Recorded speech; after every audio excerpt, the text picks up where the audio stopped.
দুর্গন্ধময় আবর্জনার স্তূপের পাশ থেকে একটি পরিত্যক্ত গাড়ির ডিকি ট্রাঙ্ক থেকে যন্ত্রণায় কাতরানোর শব্দ আসছিল। আর যখন আবর্জনা সংগ্রহকারী সেই ছোট্ট মেয়েটি তার ভয়কে পিছনে ঠেলে ডিকির ঢাকনা তুলল, তখন তার সামনে এক ভয়ঙ্কর দৃশ্য ছিল। একজন কোটিপতি মানুষ, যার হাত পা দড়ি দিয়ে শক্ত করে বাঁধা এবং মুখে টেপ লাগানো ছিল। তার চোখে সাহায্যের এমন ভিক্ষা ছিল যা যে কোনো মানুষের হৃদয় বিদীর্ণ করতে পারত। সে রাতে মুম্বাইয়ের উপকণ্ঠে মুষলধারে বৃষ্টি পড়ছিল। আবর্জনার মাঠের পাশ দিয়ে যাওয়া সেই ছোট গলিটি, যা এমনিতেই জনশূন্য ছিল, আজ আরও ভুতুড়ে এবং অন্ধকার লাগছিল। রাস্তার হলুদ আলো জলের গর্তের উপর পড়ছিল, যেখানে কয়েকটি ভবঘুরে কুকুর খাবারের টুকরোর জন্য লড়াই করছিল। সেই পরিবেশে একটি ছোট ছায়া ঝুঁকেছিল, যে এক এক করে বিয়ারের টিন এবং প্লাস্টিকের টুকরোগুলি তুলছিল। সে ছিল আধ্যা, ৮ বছরের একটি অনাথ মেয়ে, যার আবর্জনার দুর্গন্ধ এবং হাতে আঁচড় লাগার অভ্যাস ছিল, কিন্তু পেটে ওঠা ক্ষুধার তাড়নার অভ্যাস তার কখনো হয়নি। আধ্যা নিচে ঝুঁকে একটি প্লাস্টিকের বোতল তুলে তার কোমরে ঝোলানো পুরনো বস্তায় ভরে দিল। হঠাৎ তার ছোট কানে একটি অদ্ভুত শব্দ ধরা পড়ল, একটি খুব ধীর দুর্বল গোঙানি, যেন মৃত্যুর মুখ থেকে আসছিল। সে থমকে দাঁড়াল, তার হৃদয় জোরে জোরে ধরফর করতে লাগল। এই আবর্জনার স্তূপ সম্পর্কে মানুষ প্রায়শই ভূতপ্রেতের গল্প বলত। এত ঠান্ডা এবং বৃষ্টির রাতে কেউই এখানে আসার সাহস করত না, আধ্যা ছাড়া, যে ক্ষুধার কারণে বাধ্য ছিল। সেই শব্দটি আবার এলো, এবার একটু স্পষ্ট, এবং আবর্জনার কোণে পড়ে থাকা একটি ধুলো মাখা পুরনো ট্রাকের মতো গাড়ি থেকে আসছিল। আধ্য কেঁপে উঠল, তার পা কাঁপছিল। অর্ধেক মন পালিয়ে যেতে চাইছিল, আর অর্ধেক মন কৌতূহলবশত আকর্ষণ অনুভব করছিল। কোনো কুকুর আটকে আছে, নাকি কোনো মানুষ? এই চিন্তা আসতে আধ্য ঠোঁট কামড়াল। সে একটি গভীর শ্বাস নিল, তার বাস্তার ফিতা শক্ত করে ধরল, যেন তা থেকে সাহস পাচ্ছে, এবং ধীরে ধীরে সেই গাড়িটির দিকে এগিয়ে গেল। পরিবেশ আরও ভারী হয়ে উঠেছিল। গাড়ির ছাদে বৃষ্টির ফোঁটা টুপটাপ করে পড়ছিল, যা আধ্য দ্রুত ধরফর করা হৃদয়ের সাথে মিলে যাচ্ছিল। যখন সে মরিচা ধরা লোহায় হাত দিল, তখন তার মনে হলো যে সে ঘামে ভিজে গেছে। সে কাঁপতে কাঁপতে হাত দিয়ে হ্যান্ডেলটি টানল এবং ডিকি খুলে গেল, আর সেই মুহূর্তে আধ্য জমে গেল। তার সামনে একজন লোক শুয়েছিল, যিনি একটি দামি স্যুট পরেছিলেন, কিন্তু তা এখন অগোছালো ছিল। টাই একদিকে ঝুলেছিল। তার পুরো শরীর মোটা দড়ি দিয়ে এত জোরে বাঁধা ছিল যে ত্বকে লাল দাগ পড়ে গিয়েছিল। তার মুখ ধূসর রঙের টেপ দিয়ে বন্ধ ছিল, এবং তার চোখ বিস্ফোরিত ছিল, যাতে অসহায়তা এবং নিরাশা ভরা ছিল। সেই দৃষ্টি আধ্যর ওপর পড়ল, যেন কোনো ছুরি হৃদয়ে নেমে গেল, যার ফলে সে শিউরে উঠল। আধ্য চিৎকার করতে চাইছিল, কিন্তু তার গলা যেন কেউ টিপে ধরেছিল। এই দৃশ্য এমন ছিল না যা একজন আবর্জনা সংগ্রহকারী দরিদ্র মেয়ে কখনো কল্পনা করতে পারত। লোকটি দেখতে বেশ মোটাসোটা এবং ধনী লাগছিল। তার কবজিতে ছকচকে সোনার ঘড়ি এবং তার নোংরা হয়ে যাওয়া কিন্তু দামি পোশাক বলছিল যে সে এই জগতের নয়। সে একজন ধনী এবং শক্তিশালী মানুষ ছিল, কিন্তু তাকে এখানে আবর্জনার স্তূপে এত খারাপ অবস্থায় কেন ফেলে দেওয়া হয়েছিল? লোকটি গলা থেকে শব্দ বের করার চেষ্টা করছিল। তার চোখে কাকুতি মিনতি ছিল। আধ্যা ঘাবড়ে গিয়ে কয়েক ধাপ পিছিয়ে গেল।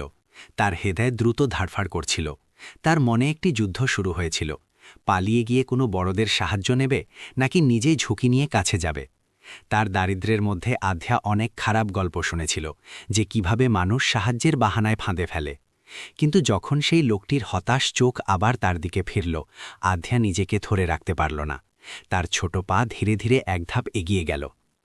আঙ্কেল, আঙ্কেল, আপনার কি সাহায্য দরকার? আধ্যা ভয়ার্ত গলায় জিজ্ঞাসা করল, যেন সে কেঁদে ফেলবে। লোকটি কষ্টে মাথা নাড়ল। তার চোখে জলের আস্তরণ পড়ল, যেন আশার এক ঝলক দেখা গেল।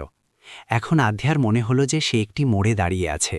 হয় নিজের সুরক্ষার জন্য পালিয়ে যাবে, নয়তো একজন সম্পূর্ণ অপরিচিত ব্যক্তিকে সাহায্য করবে, যার থেকে বিপদও হতে পারে, কিন্তু একটি জীবনও বাঁচতে পারে।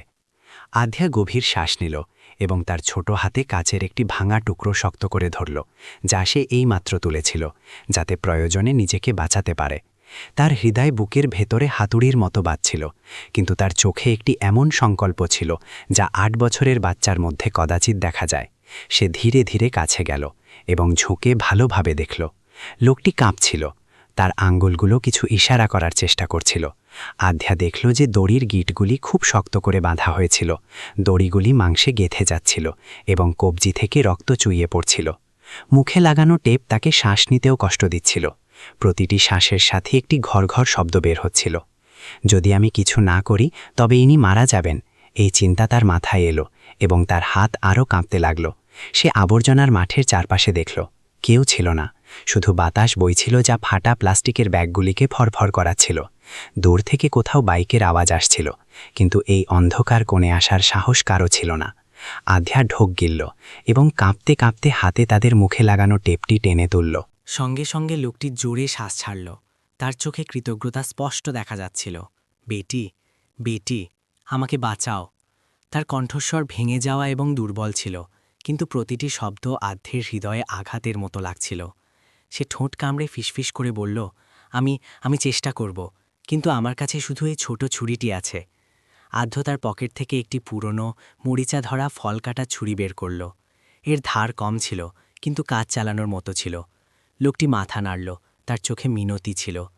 আধ্য দড়িগুলি কাটা শুরু করল। যতবার ছুরি দড়িগুলির উপর চলছিল, একটি অদ্ভুত শব্দ আসছিল যা গায়ে কাটা দিচ্ছিল। যতবার ছুরি ভুল করে লোকটি ত্বক স্পর্শ করছিল, আধ্য ভয় পাচ্ছিল। কিন্তু ভাগ্যক্রমে কয়েক মিনিট পরে একটি হাত মুক্ত হল। লোকটি যন্ত্রণায় গোঙাতে গোঙাতে সাত নাড়ল, কিন্তু তার চোখে আশা ঝলসে উঠল। ঠিক তখনই দূর থেকে একটি ট্রাকের ইঞ্জিনের গর্জন শোনা গেল। আধ্য চমকে গেল এবং তার হাত থেমে গেল। সেই লোকটিও চোখ বড় করে কাঁচা রাস্তাটির দিকে দেখতে লাগল, যা আবর্জনা স্তূপ পর্যন্ত আসছিল। সে ঘাবড়ে গিয়ে ফিসফিস করে বলল, ওরা ফিরে এসেছে, তুমি পালিয়ে যাও বেটি, তাড়াতাড়ি লুকিয়ে পড়ো। আধ্য জমে গেল, তার মনে প্রশ্নের বন্যা বইছিল। কে? ওরা কারা? তারা কি একে মারতে এসেছে? যদি আমি ধরা পড়ি তবে আমার কি হবে? তার ছোট হাতগুলি খারাপভাবে কাঁপছিল, কিন্তু তার পা সেখান থেকে সরতে রাজি ছিল না। সেই লোকটিকে অর্ধেক বাধা অবস্থায় দেখে, যার মুখ যন্ত্রণায় বিকৃত হয়েছিল, আধ্যর বিবেক তাকে ছেড়ে যাওয়ার অনুমতি দিচ্ছিল না। আমি পালাবো না, আমাকে আপনাকে বাঁচাতে হবে, আধ্য প্রায় চিৎকার করে বলল। তার শিশুদের মতো কণ্ঠে অদ্ভুত সাহস ছিল। লোকটি এক মুহূর্তের জন্য হতবাক হয়ে গেল, তারপর তার চোখ জলে ভরে গেল। সেই ছোট মুহূর্তে সে সেই নিষ্পাপ চোখে সেই ছায়াটি দেখল যা সে অনেক আগে হারিয়েছিল। নিঃস্বার্থ মানবতা, কোনো সুবিধা ছাড়াই সাহায্য করার মানসিকতা। গাড়ির আওয়াজ কাছে আসছিল। আধ্য তাড়াতাড়ি বাকি দড়িগুলি কাটা শুরু করল। লোকটি ঘোরার চেষ্টা করল, কিন্তু তার ভারী শরীর এবং ব্যথা তাকে দ্রুত হতে দিচ্ছিল না। ঠিক তখনই দূর থেকে আসা হেডলাইটগুলি আবর্জনা সেই কোণটিকে আলোকিত করে দিল। আধ্য ঘাবড়ে গিয়ে লোকটিকে নিচে টেনে আনল এবং ফিসফিস করে বলল, আঙ্কেল, শুয়ে পড়ো, শ্বাস নিও না, ওরা শুনতে পাবে। দুজনেই তাদের শ্বাস ধরে ঠান্ডা এবং ভেজা মাটির সাথে সেটে রইল। একটি ট্রাক থামল, দরজা খুলল এবং কিছু ভারী ভরকম লোক নিচে নামল। তাদের হাসি এবং কথা বলার আওয়াজ রাতের নীরবতায় প্রতিধ্বনিত হচ্ছিল। একটি ভারী কণ্ঠ বলল, ওকে এখানেই ডিকিতে পড়ে থাকতে দাও, কয়েকদিনের মধ্যে তৃষ্ণায় মরে যাবে। এই আবর্জনার স্তূপে তাকে কে খুঁজে পাবে? অন্য কণ্ঠে উত্তর এলো, হ্যাঁ ম্যাডাম, টাকা দিয়েছেন, এখন কিসের চিন্তা? সেই বুড়োকে এখানেই পৌঁছতে দাও, কাল দেখব। আধ্য এই কথা শুনে কেঁপে উঠল। তার মনে ম্যাডাম শব্দটি প্রতিধ্বনিত হতে লাগল। তাহলে কি তার নিজের স্ত্রী এই আদেশ দিয়েছিলেন? সে ঘাবড়ে গিয়ে সেই লোকটির দিকে তাকালো। তার চোখের কোণ লাল হয়ে গিয়েছিল এবং সে তার রাগ দমন করার জন্য দাঁত পিষছিল।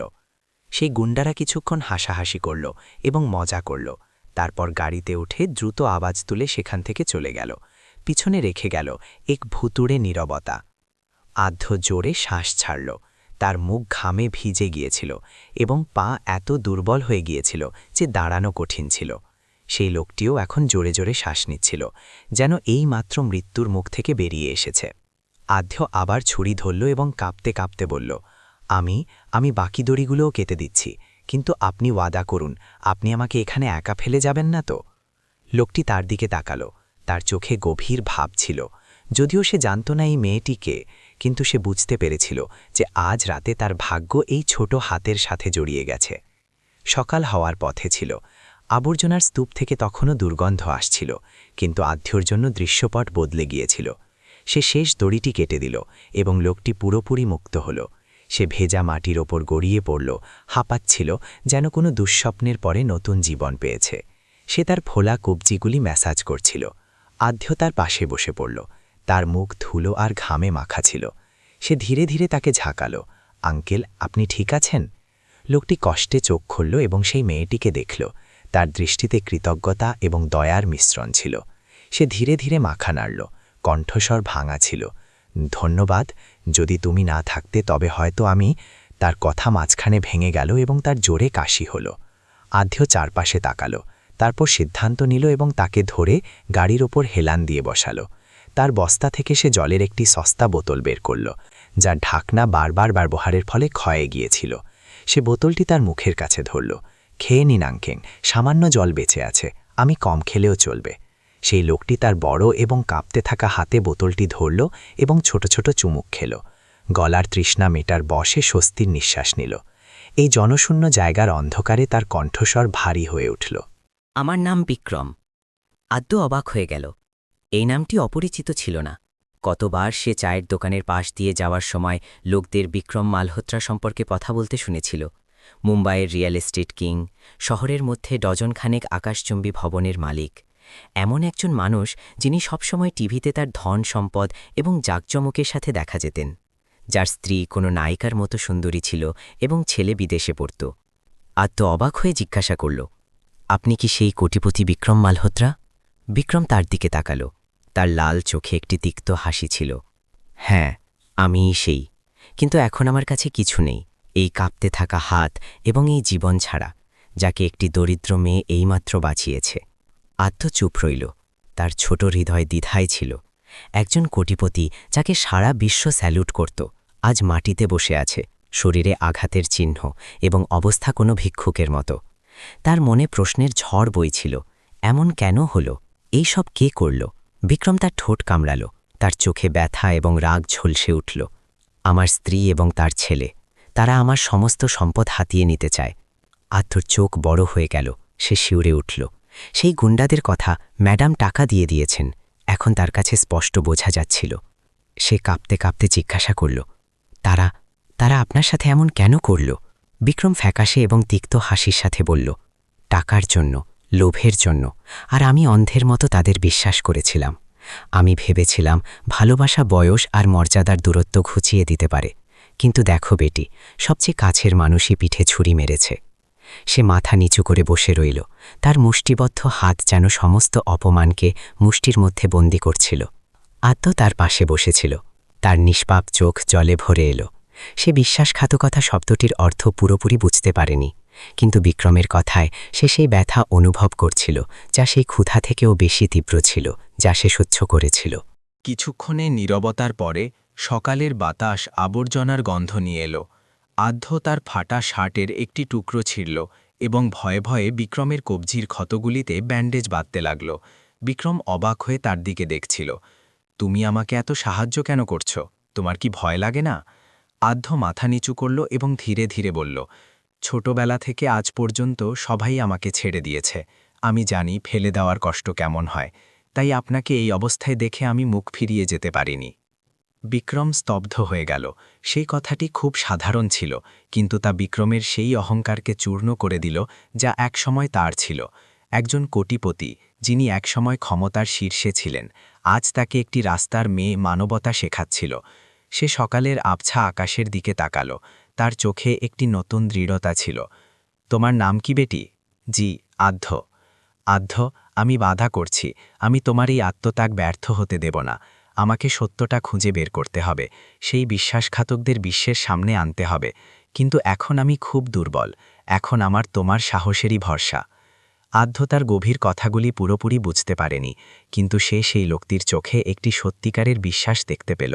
এমন একটি বাচ্চার উপর বিশ্বাস, যার কাছে দেওয়ার জন্য একটি পরিষ্কার হৃদয় ছাড়া কিছু ছিল না। কোথাও দূরে মোরগের ডাক শোনা গেল। নতুন দিন শুরু হচ্ছিল। আদ্য বিক্রমকে ধরে আবর্জনার স্তূপ থেকে বের করে আনল এবং সরু গলি দিয়ে তাদের ঝুপড়ির দিকে নিয়ে গেল। দুজন মানুষ, একজন পতিত কোটিপতি এবং একজন অনাথ মেয়ে, সকালের আবছায়ায় অদৃশ্য হয়ে গেল, এমন একটি যাত্রার শুরু করে যা বিপজ্জনক ছিল। আদ্য বিক্রমকে ধরে ভারী পদক্ষেপে আবর্জনার মাঠ থেকে বের করে আনল।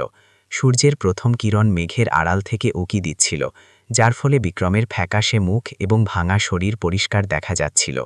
প্রতি পদক্ষেপে তিনি যন্ত্রণায় কাতর ছিলেন, কিন্তু দাঁত চেপে হাঁটতে থাকলেন। আদ্ধর ছোট কাঁধে এই ভার অনেক বেশি ছিল, কিন্তু সে হাল ছাড়ল না। সেই গলি যা দরিদ্রদের বস্তির দিকে যাচ্ছিল সামনে দেখা যেতে লাগল। সেখানে ছিল আঁকা বাঁকা কুঁড়ে ঘর, যার ছাদ টিনের এবং দেওয়ালের প্লাস্টার উঠে গিয়েছিল, যেখানে শ্রমিক এবং দরিদ্র মানুষজন কোনো মতে জীবন ধারণ করত। আদ্ধ তাকে তার ছোট ঘরে নিয়ে গেল, যেখানে কেবল একটি ভাঙা কাঠের খাট, একটি পুরনো ছোট টেবিল এবং কিছু ফাটা পুরনো কাপড় পেরেকে ঝুলছিল। জায়গাটি খুব সংকীর্ণ ছিল, কিন্তু অন্তত আবর্জনার স্তূপের চেয়ে বেশি সুরক্ষিত ছিল। বিক্রম খাটের উপর লুটিয়ে পড়ল এবং জোরে জোরে শ্বাস নিতে লাগল। তার চোখ ঘরের মধ্যে ঘুরছিল, চোখে একটি অদ্ভুত বিড়ম্বনা ছিল। সোনায় মোড়ানো বাংলো থেকে বেরিয়ে আজ সে 10 বর্গফুটের থেকেও ছোট এই ঘরে এসে পড়েছিল। সে বিড়বিড় করল, তুমি কি এখানে থাকো? আদ্ধ হেসে মাথা নাড়ল। হ্যাঁ, এই জায়গাটা ছোট কিন্তু গরম। আপনি এখানে বিশ্রাম করুন, চিন্তা করবেন না। বিক্রম সেই মেয়েটির দিকে দেখছিল। তার হৃদয়ে আবেগের ঢেউও ছিল। বাবা মা ছাড়া এত দারিদ্র্যের মধ্যে বসবাস করা একটি মেয়ে এমন একজন লোককে আশ্রয় দিচ্ছে যে একসময় কোটি টাকার সাম্রাজ্য চালাত। আদ্ধ তাকে 1 গ্লাস জল দিল এবং গত রাতের বেঁচে যাওয়া শুকনো রুটি আর সামান্য সবজি সামনে রাখল। বিক্রম সেই দরিদ্র খাবারটি দেখল। তার চোখে সংকোচ ছিল। আদ্ধ হাসল। খেয়ে নিন আঙ্কেল, না হলে খিদে পাবে। আমার অভ্যেস আছে, আমি কম খেলেও চলবে। বিক্রমের গলা ধরে এলো। তার হাতে ধরা রুটির টুকরোটি তার কাছে ভারী লাগছিল। সে জীবনে কখনো এত শুকনো রুটি খায়নি, যা এত নোনতা এবং তেতো লাগছিল। নোনতা চোখের জলের কারণে এবং তেতো মানুষের সত্যতার কারণে। খাওয়ার পর বিক্রম দেওয়ালে হেলান দিয়ে বসল। তার চোখে চিন্তা ছিল। আদ্ধ, আমাকে খুঁজে বের করতে হবে এই সবের পিছনে আসলে কে আছে। শুধুমাত্র প্রমাণ দিয়েই আমি সত্য প্রমাণ করতে পারব। আদ্ধ নিষ্পাপভাবে জিজ্ঞাসা করল, কিন্তু আমি তো শুধু একটি বাচ্চা, আমি এত বড় কাজে আপনাকে কি সাহায্য করতে পারি? বিক্রম তার বড় আঘাতপ্রাপ্ত হাত তার কাঁধে রাখল। কারণ তুমি ছোট, ওরা তোমাকে সন্দেহ করবে না। তুমি সেই জিনিস দেখতে এবং শুনতে পারো যা বড়রা উপেক্ষা করে। আমাকে কিছু সময়ের জন্য লুকিয়ে থাকতে হবে। আদ্ধ চুপ রইল।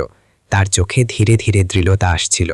সে বড়দের ষড়যন্ত্র বুঝত না, কিন্তু একটি জিনিস জানত, বিক্রমে তাকে দরকার এবং তাকে ছেড়ে যাওয়া সেই বিশ্বাস ভাঙার মতো হবে যা তিনি তার উপর রেখেছিলেন। সেই দুপুরে আদ্ধ চুপি চুপি বাইরে গেল এবং কাছের একটি ছোট দোকান থেকে সামান্য ওষুধ এবং ব্যান্ডেজ কিনে আনল। সে আনাড়িভাবে কিন্তু আন্তরিকভাবে বিক্রমের ক্ষতগুলি পরিষ্কার করল এবং তাতে ব্যান্ডেজ বাঁধল। বিক্রম তার প্রতিটি কার্যকলাপ দেখছিল। তার চোখে সেই আপন্নত্ব এবং উষ্ণতা নেমে এসেছিল, যা সে তার জমকালো কিন্তু মিথ্যায় ভরা বাড়িতে কখন ভুলে গিয়েছিল। বিশ্রাম করার সময় বিক্রম আদ্ধকে তার রিয়েল এস্টেট প্রকল্প, বোর্ড মিটিং এবং তার যুবতী স্ত্রী রিয়া এবং সৎ ছেলে আরিয়ান সম্পর্কে একটু একটু করে বলতে শুরু করল। সে ভারী গলায় বলল যে কিভাবে প্রতিটি সুন্দর স্মৃতি এখন বিশ্বাসঘাতকতার কথা ভাবতেই কোনো ক্ষতের মতো বিঁধে যায়। আদ্ধ মনোযোগ দিয়ে শুনছিল। তার বড় বড় চোখে ভয় এবং কৌতূহল দুটোই ছিল। আঙ্কেল, আদ্ধ ধীরে ধীরে জিজ্ঞাসা করল, কাল আমি সেই গুন্ডাদের বলতে শুনেছিলাম যে ম্যাডাম টাকা দিয়ে দিয়েছেন। এ কি সেই রিয়া? বিক্রম মাথা নাড়ল। তার ঠোঁটে একটি তিক্ত হাসি ছিল। হ্যাঁ, সে একটি মিষ্টি জাল বুনেছিল এবং আমি অন্ধ হয়ে তাকে বিশ্বাস করে গেছিলাম। এখন আমার কাছে একটিই পথ আছে, প্রমাণ খুঁজে বের করা এবং তাদের সবার মুখোশ খুলে দেওয়া। হঠাৎ দরজায় জোরে জোরে ধাক্কা মারার আওয়াজ হল। আদ্ধ চমকে গেল। তার হৃৎপিণ্ড জোরে ধরফর করতে লাগল। বিক্রমের মুখও ফ্যাকাশে হয়ে গেল। সে আদ্ধকে চুপ থাকতে ইশারা করল। দুজনেই তাদের শ্বাস ধরে রাখল। বাইরে থেকে একটি ভারী এবং রাগান্বিত মানুষের কণ্ঠস্বর এল। সেই আদ্ধ নামের মেয়েটি কি এখানে থাকে? লোকেরা তাকে গত রাতে আবর্জনার মাঠের কাছে দেখেছিল। আদ্ধ কাঁপতে কাঁপতে বিক্রমের দিকে দেখতে লাগল। বিক্রম তাকে উত্তর না দেওয়ার ইশারা করল। দরজায় টোকা আরও জোরে হল। তারপর হঠাৎ নীরবতা নেমে এলো। বাইরে উঠোনে পায়ের আওয়াজ দূরে চলে গেল। ঘরের মধ্যে মৃত্যুর মতো নীরবতা ছিল। বিক্রম ধীরে ধীরে ফিসফিস করে বলল, তাদের সন্দেহ হতে শুরু করেছে। এখন থেকে তোমাকে প্রতিটি পদক্ষেপ সাবধানে ফেলতে হবে। আদ্ধ ঢোক গিলল। ঘামের ফোঁটা তার কপালে চকচক করছিল। সে জানত যে সামনের পথ শুধু ক্ষুধা এবং দারিদ্র্যের নয়, বিপদেরও। কিন্তু বিক্রমের চোখে যে দৃঢ়তা ছিল তা আদ্ধর মধ্যে এক অদ্ভুত শক্তি ভরে দিল। সত্য খুঁজে বের করার যাত্রায় ঝাঁপিয়ে পড়ার শক্তি। পরের সন্ধ্যায় আধ্য চুপি চুপি কুঁড়েঘর থেকে বাইরে বের হল, বিক্রমকে অন্ধকারে বিশ্রাম করতে দিয়ে। সে তার পুরনো ফাটা টুপি পরল এবং প্রতিদিনের মতো তার বস্তা সাথে নিল।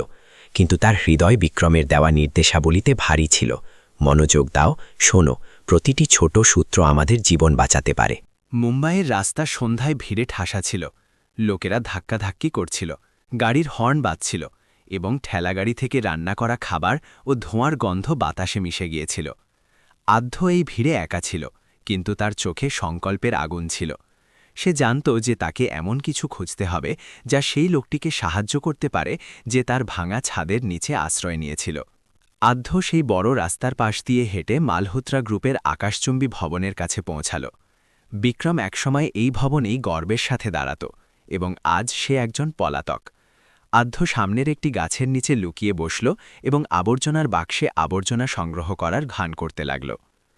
ঠিক তখনই কালো স্যুট পরা দুজন লোক বিল্ডিং থেকে বাইরে এলো, সিগারেট ফুঁকতে ফুঁকতে কথা বলছিল। আধ্য তার কান খাড়া করল। বিক্রম তো নিশ্চিত শেষ হয়ে গেছে, একজন হেসে বলল। ম্যাডাম রিয়া এখন খুব নিশ্চিন্ত, বলছিলেন যে শীঘ্রই পুরো গ্রুপের ক্ষমতা তার হাতে চলে আসবে। অন্যজন উত্তর দিল, হ্যাঁ, কিন্তু শুনেছি কাল রাতে আবর্জনার মাঠে কিছু গোলমাল হয়েছিল। হয়তো সেই বোকারা তাকে আধমরা অবস্থায় ফেলে দিয়েছিল। যদি তাই হয় তবে তাকে এখনই শেষ করতে হবে, না হলে রহস্য ফাঁস হয়ে যাবে। আধ্যর মেরুদণ্ডে ঠান্ডা স্রোত বইছিল। ম্যাডাম রিয়ায়ের নাম শুনে তার মনে হলো যেন কেউ সূচ ফুটিয়ে দিয়েছে। বিক্রম সত্যি বলছিলেন, তার স্ত্রী এই সবের পিছনে ছিল। আধ্য মাথা নিচু করল, যেন সে কোনো টিন তুলছিল, কিন্তু তার মুষ্টিবদ্ধ হাত শক্ত হয়ে গেল। দুজন লোক সিগারেট ফেলে চলে গেল। আধ্য কাঁপতে কাঁপতে প্রতিটি শব্দ মনে রাখল এবং ধরা পড়া এড়াতে দ্রুত সরু গলিগলিতে অদৃশ্য হয়ে গেল। রাতে যখন সে কুঁড়েঘরে ফিরল তখন সে বিক্রমকে সব বলল। বিক্রমের মুখ রাগে কালো হয়ে গেল, তার চোখে প্রতিশোধের আগুন জ্বলে উঠল। সে আধ্যর হাত শক্ত করে ধরল। তার কণ্ঠস্বর কাঁপছিল, কিন্তু তাতে দৃঢ়তা ছিল। তুমি খুব ভালো কাজ করেছ, যা তুমি শুনেছ তা প্রথম প্রমাণ। আমাদের এগিয়ে যেতে হবে। আধ্যা বিক্রমের দিকে তাকাল। সেই ক্লান্ত মুখেও সে পুরনো প্রভাবশালী মালিকের ঝলক দেখতে পেল। জি, সে ধীরে ধীরে বলল, কিন্তু আঙ্কেল, যদি তারা আমাকে দেখে নেয় তবে তারা আমাকে ছাড়বে না। বিক্রম কিছুক্ষণ চুপ রইল, তারপর ধীরে ধীরে তার হাত তার কাঁধে রাখল। আমাকে ক্ষমা করো যে আমি তোমাকে এই বিপদে টেনে এনেছি, কিন্তু তুমি আমার জীবন বাঁচিয়েছ। আমি ওয়াদা করছি, যখন এইসব শেষ হবে তোমাকে আর কখনো এভাবে ঘুরতে হবে না। আধ্য ঠোঁট কামড়াল, তার চোখ ভিজে উঠল। জীবনে প্রথমবার কেউ তাকে একটি সোনালী ভবিষ্যতের প্রতিশ্রুতি দিয়েছিল, একটি আবছা আশা, কিন্তু আশা তো ছিল। সেই রাতে বিক্রম ঘুমাল না। সে পুরনো জানালার কাছে বসে অন্ধকার গলির দিকে দেখতে লাগল। তার মনে দ্বন্দ্ব চলছিল, একদিকে বিশ্বাসঘাতকতার অপমান এবং অন্যদিকে সেই দরিদ্র মেয়েটির সাথে দেখা হওয়ার পরে হওয়া অনুভূতি। সে বুঝতে পেরেছিল যে সত্যকে সামনে আনার জন্য শুধুমাত্র পুরনো ক্ষমতা যথেষ্ট নয়, তার আধ্যার নিষ্পাপতা এবং সাহসেরও প্রয়োজন। আধ্য তার পাতলা চাদরে জড়ানো ছিল, তার মন অশান্ত ছিল। কাল সে আবার রাস্তায় যাবে, আবার শুনবে, আবার সেই কালো সত্যের টুকরোগুলি সংগ্রহ করবে। পরের দিন সকালে আধ্যা আবার তার বস্তা নিয়ে বের হল। তার ছোট শরীর, খালি পা, যা উঁচু নিচু ফুটপাতে হাঁটার অভ্যস্ত ছিল। কেউ তার দিকে মনোযোগ দিল না, কিন্তু তার হৃদয়ে আজকের মিশনটি খুব ভারী ছিল। তাকে আরও প্রমাণ খুঁজতে হবে, এর আগে যে সেই দুষ্ট লোকেরা আবার আক্রমণ করে। এইবার সে সেই বিলাসবহুল বিলার এলাকায় গেল যেখানে রিয়া থাকত। পরিষ্কার পরিচ্ছন্ন পাথরের রাস্তা, দেওয়ালে জড়ানো বোগেনভেলিয়া ফুল। আধ্যা বিদ্যুতের খুঁটির পিছনে লুকিয়ে বসল এবং নজর রাখতে লাগল।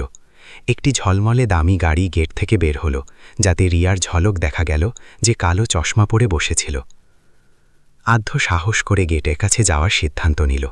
ঠিক তখনই সাইডের ছোট গেটটি খুলল এবং একজন পরিচারক আবর্জনা ফেলতে বাইরে এলো। এটাই সুযোগ ছিল।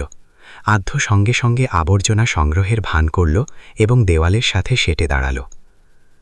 ভেতর থেকে কথা বলার আওয়াজ আসছিল। ম্যাডাম বলেছেন আজ রাতের মধ্যে সমস্ত কাগজপত্র তৈরি থাকতে হবে।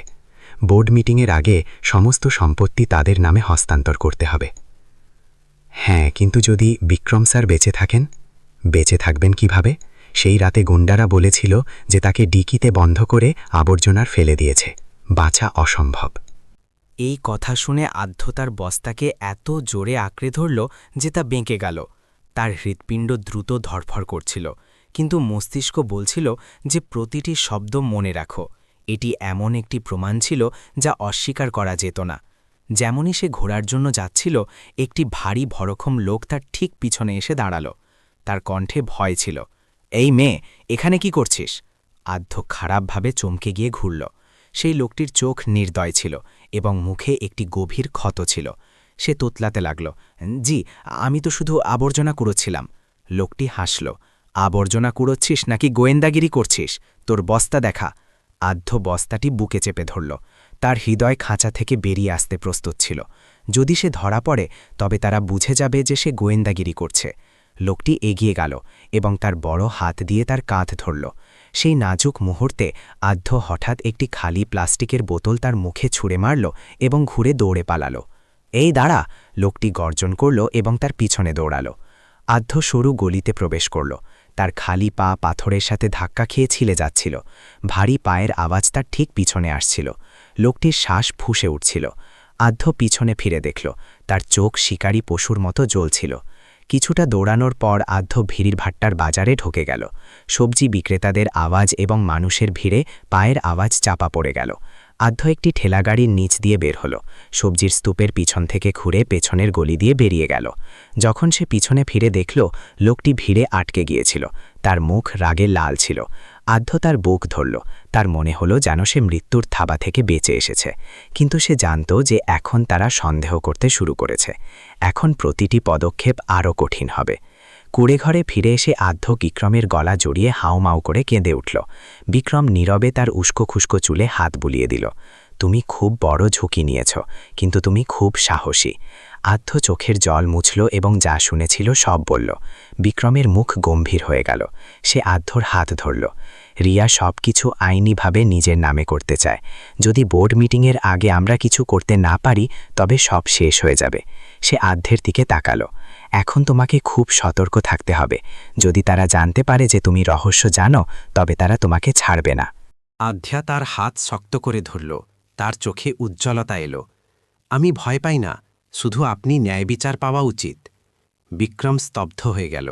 সে অনেক আগে মানুষের উপর বিশ্বাস হারিয়েছিল, কিন্তু এই অনাথ মেয়েটি আশার আলো আবার জ্বালিয়ে দিল। রাত গভীর হল। দরিদ্র বস্তি শান্ত ছিল। শুধু দূর থেকে কুকুরের ডাকার আওয়াজ আসছিল। কুড়ে ঘরে বিক্রম দেওয়ালে হেলান দিয়ে বসেছিল। তার মুখ আগের চেয়ে বেশি কঠিন লাগছিল। আধ্যা সামনে বসে একটি ভাঙা কাপ ধরে তাকে দেখছিল। বিক্রম ভারী গলায় বলল, আধ্যা, সবসময় লুকিয়ে থাকা যায় না। যদি আমরা এখানেই বসে থাকি তবে আমার সম্পদ এবং সম্মান সব তাদের হাতে চলে যাবে। আমাকে সামনে আসতে হবে, পুরোপুরি না হলেও, কিন্তু তাদের জানা উচিত যে আমি বেঁচে আছি। আধ্যা ঘাবড়ে গিয়ে মাথা তুলল। কিন্তু আঙ্কেল, আপনি এখন দুর্বল, তারা আপনাকে আবার মেরে ফেলবে। বিক্রম মুষ্টিবদ্ধ করল। হ্যাঁ, বিপদ আছে, কিন্তু ভয়ে বসে থাকলে খারাপের জয় হবে। কাল গ্রুপের প্রেস কনফারেন্স আছে। রিয়া নতুন মাল কিনছে যে বিশ্বের সামনে আসবে। আমি সেখানে উপস্থিত থাকতে চাই, চুপি চুপি। আধ্যার হৃদয় বসে গেল। একজন কোটিপতি, যিনি একসময় ক্যামেরার সামনে জাঁকজমকের সাথে আসতেন, এখন ভিড়ের মধ্যে একটি ছায়ার মতো যাবেন। এই ধারণাটি ভয়ানক ছিল। পরের দিন সকালে মুম্বাইয়ের আকাশ ছিল গভীর স্লেট রঙের, যেন শহর দমবন্ধ হয়ে যাচ্ছিল। আধ্যা বিক্রমের হাত ধরল এবং তারা দুজনেই চুপচাপ বস্তি থেকে বেরিয়ে গেল। গতরাতের তল্লাশি প্রমাণ করেছিল যে জাল গুটিয়ে আসছে। বিক্রম আধ্যাকে পুরনো দিল্লির মতো একটি পুরনো এলাকার একটি ছোট ক্যাফেতে নিয়ে গেল। ক্যাফের মালিক একজন বয়স্ক লোক ছিলেন, যার চুল সাদা ছিল কিন্তু চোখ তীক্ষ্ণ ছিল। বিক্রম ধীরে ধীরে মাথা নাড়ল। শর্মাজি, অনেক দিন হয়ে গেল। সেই বয়স্ক লোকটি, মিস্টার শর্মা, চমকে উঠলেন এবং সঙ্গে সঙ্গে বিক্রমকে ভেতরে টেনে নিলেন। হে ভগবান, বিক্রম, তুমি বেঁচে আছো? লোকেরা বলছিল তুমি নিখোঁজ হয়ে গেছো। আমি ভাবলাম। বিক্রম তার কথা কাটল। সময় কম শর্মাজি, আমি বিশ্বাসঘাতকতার শিকার হয়েছি। রিয়া এবং আরিয়ান পুরো গ্রুপ গ্রাস করতে চায়। আমার প্রমাণ চাই এবং একজন নির্ভরযোগ্য সঙ্গী। মিস্টার শর্মার ভ্রু কুঁচকে গেল। আমার বোর্ড মিটিং থেকেই সন্দেহ হয়েছিল, কিন্তু এখন তারা ক্ষমতায়। আমি তো শুধু একজন ছোট সদস্য, যদি আমি আওয়াজ তুলি তবে তারা আমাকে সঙ্গে সঙ্গে বের করে দেবে। আধ্য মাঝখানে বলে উঠল। তার কণ্ঠে ভয় ছিল, কিন্তু জেদও ছিল। দাদা, আমি নিজের কানে শুনেছি, তারা সমস্ত সম্পত্তি হস্তান্তর করার কথা বলছিল। আমি আপনাকে জায়গা বলতে পারি। তিনি অবাক হয়ে সেই মেয়েটির দিকে তাকালেন। তারপর বিক্রমকে দেখে এক মুহূর্ত পরে তিনি গভীর শ্বাস নিলেন। ঠিক আছে, কিন্তু তোমাকে সাবধান থাকতে হবে, ওদের গোয়েন্দারা সব জায়গায় আছে। কথা সবে শুরু হয়েছিল যে বাইরে শোরগোল শুরু হলো। কিছু অচেনা লোক ক্যাফেতে ঢুকে এলো। তারা খুব রাগান্বিত দেখাচ্ছিল। সবার সামনে সেই ক্ষতওয়ালা লোকটি ছিল যে আধ্যর পিছু নিয়েছিল। পেয়ে গেছি, সে চিৎকার করল। এবার বাঁচবি না। আধ্য ঘাবড়ে গিয়ে বিক্রমের কুর্তা ধরল। মিস্টার শর্মার মুখ বদলে গেল, কিন্তু তিনি সঙ্গে সঙ্গে ক্ষিপ্রতা দেখালেন। তিনি দুজনকে পিছনের দরজার দিকে ঠেলে দিলেন। তাড়াতাড়ি যাও, আমি ওদের আটকাচ্ছি। বিক্রম খোঁড়াতে খোঁড়াতে আধ্যর সাথে পিছনের সরু গলিতে দৌড়াল। পিছন থেকে পায়ের দ্রুত আওয়াজ এবং লাঠির আঘাতের শব্দ আসছিল। আধ্য হাঁপাচ্ছিল, কিন্তু বিক্রমকে টেনে নিয়ে যাচ্ছিল। একটি মোড়ে তাদের পথ আটকে গেল। দুজন হৃষ্টপুষ্ট গুন্ডা সামনে দাঁড়িয়েছিল। আধ্য ভয়ে কাঁপতে লাগল, কিন্তু তখনই সে দেখল যে তাদের একজনের পিঠের পিছনে কাগজের একটি বান্ডিল রয়েছে। আঙ্কেল, সে চিৎকার করল, ওদের কাছে কাগজপত্র আছে। যেমনই সেই গুন্ডা হাত তুলল, একটি ফাইল মাটিতে পড়ে গেল। সাদা কাগজগুলির ওপর লাল সিল লাগানো ছিল এবং সম্পত্তি হস্তান্তর লেখা ছিল। বিক্রম দেখল এবং তার হৃদয় থেমে গেল। এটাই সেই প্রমাণ ছিল যা তার দরকার ছিল। কিছু না ভেবে আধ্য সামনে ঝাঁপিয়ে পড়ল এবং ফাইলটি তোলার জন্য ঝুঁকে গেল। গুন্ডা গর্জন করে হাত তুলল, কিন্তু বিক্রম তার সমস্ত শক্তি দিয়ে তাকে ধাক্কা দিল। তিনজনই পড়ে গেল এবং ফাইলের পাতাগুলি ছড়িয়ে ছিটিয়ে গেল। আধ্য কাগজপত্রের একটি অংশ শক্ত করে ধরল এবং সরু গলিতে ঢুকে গেল। বিক্রম আঙ্কেল, তাড়াতাড়ি! দৌড়াদৌড়ি শব্দ পুরো গলিতে প্রতিধ্বনিত হতে লাগল। পথচারীরা ভয় পেয়ে দূরে সরে গেল।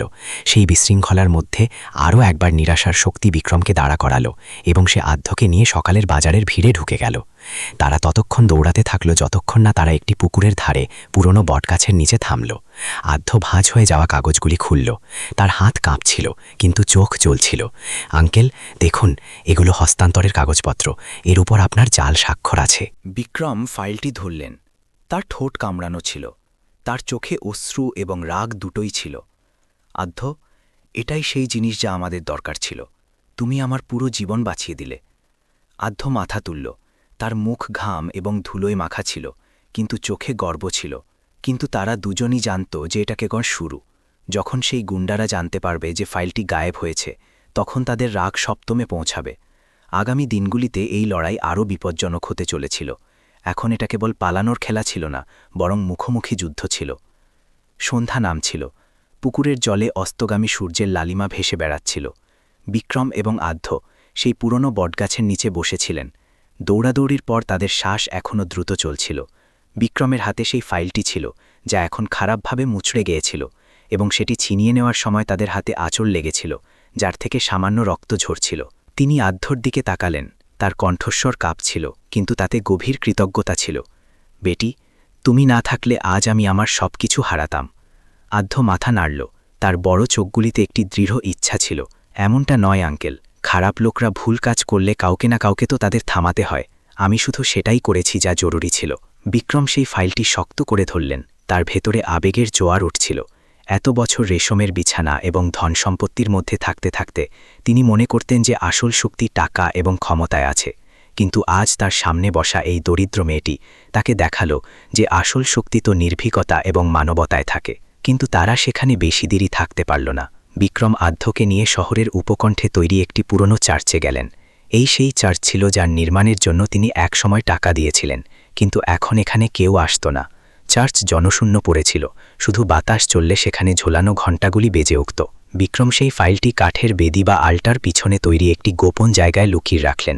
আধ্য ভয় পেয়ে জিজ্ঞাসা করল, আঙ্কেল, আপনি এটা পুলিশকে দিয়ে দিচ্ছেন না কেন? বিক্রম গভীর শ্বাস নিলেন। এখন না আধ্য। যদি এখন এটা সামনে আনা হয়, তবে রিয়া তার ক্ষমতা ব্যবহার করে পুলিশের মুখ বন্ধ করিয়ে দেবে।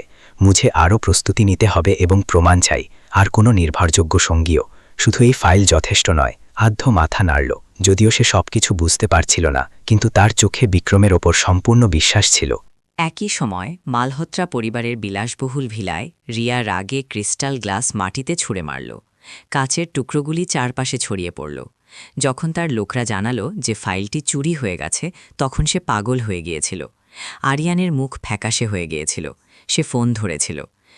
মা, আমি নিশ্চিত সে বেঁচে আছে। যদি সে বেঁচে না থাকত তবে কেউ না কেউ তাকে সাহায্য করছিল। রিয়া দাঁত পেষণ করল। হ্যাঁ, আর আমি জানি সে কে। সেই আবর্জনা সংগ্রহকারী মেয়েটি। সে সেই রাতে সেখানে দৈবক্রমে ছিল না। সে আরিয়ানের দিকে ঘুরল।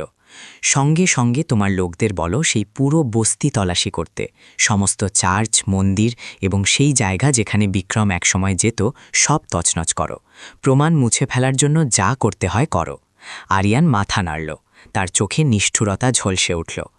সেই রাতে বিক্রম এবং আধ্যা সেই পুরনো চার্চেই আশ্রয় নিল। একটি মোমবাতির ক্ষীণ আলোয় তাদের ছায়াগুলি দেওয়ালে কাঁপছিল। বিক্রম গম্ভীর বসেছিলেন।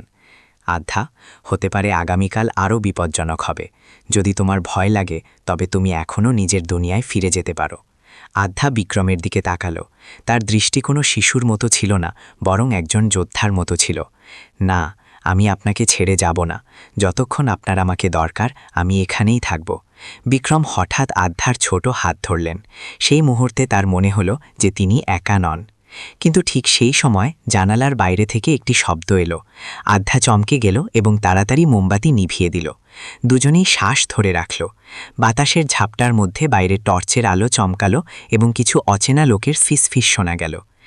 এখানে টাটকা পায়ের ছাপ আছে। ওরা নিশ্চিত এখানেই আছে।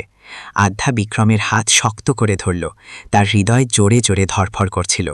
বিক্রম তাকে শান্ত থাকতে ইশারা করলেন এবং ধীরে ধীরে বেদির পিছনের সেই কাঠের তক্তাটি সরালেন যেখানে তারা ফাইলটি লুকিয়েছিলেন। তিনি আধ্যাকে সেই অন্ধকার এবং সংকীর্ণ গোপন স্থানে টেনে নিলেন।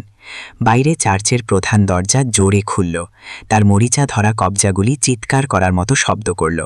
বেশ কয়েকটি ছায়া ভেতরে প্রবেশ করল এবং সব জায়গায় তল্লাশি করতে লাগল। ভারী জুতো পরা পায়ের আওয়াজ এবং জিনিসপত্র উল্টে ফেলার শব্দ সেই নীরবতার মধ্যে প্রতিধ্বনিত হচ্ছিল। আধ্যা বিক্রমের সাথে সেটে রইল। অন্ধকারে বিক্রম তার হাত চাপলেন। তার চোখ শান্ত কিন্তু সতর্ক ছিল।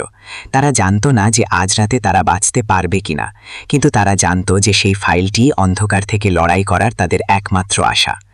ভালো করে দেখ, ক্ষতওয়ালা গুন্ডার কণ্ঠস্বর প্রতিধ্বনিত হল। আমি নিশ্চিত ওরা এখানেই আশেপাশে আছে। সেই লোকরা বেঞ্চগুলি উল্টে দিচ্ছিল এবং মেঝেতে লাঠি মারছিল। একটি গুন্ডা বেদির একদম কাছে চলে এলো। তার রুক্ষ হাত কাঠের কাঠামোটি হাতড়াচ্ছিল। আধ্যা তার চোখ শক্ত করে বন্ধ করে ফেলল। বিক্রম নিজেকে তৈরি করে নিলেন যে যদি দরকার হয় তবে তারা লড়াই করবেন। ঠিক তখনই একজন গুন্ডার ফোন বেজে উঠল, যা সেই উত্তেজনাপূর্ণ নীরবতাকে ভেঙে দিল। হ্যালো, জি ম্যাডাম, আমরা বাইরের এলাকার চার্চে আছি। জি, ফাইল এখনও পাওয়া যায়নি, কিন্তু সে ইতস্তত করল। সেই মেয়েটি, সে হয়তো অন্য কোনো জরুরি কাগজও নিয়ে গেছে তো। বাজে কথা বন্ধ কর, ক্ষতওয়ালা গুন্ডা চিৎকার করে তার ফোন ছিনিয়ে নিয়ে মাটিতে ছুঁড়ে মারল। চুপচাপ খোঁজো। সেই গোপন স্থানে লুকিয়ে থাকা বিক্রম এবং আধ্যা এ কথা শুনে নিল। তারা এখনও জানত না যে গুন্ডারা কি জানে, কিন্তু অন্য কোনো জরুরি কাগজের কথায় বিক্রমের কান খাড়া হয়ে গেল।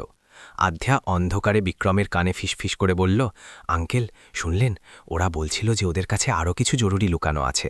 যদি আমরা সেটা খুঁজে নিতে পারি তবে আমরা জিততে পারি। বিক্রম ধীরে ধীরে মাথা নাড়লেন।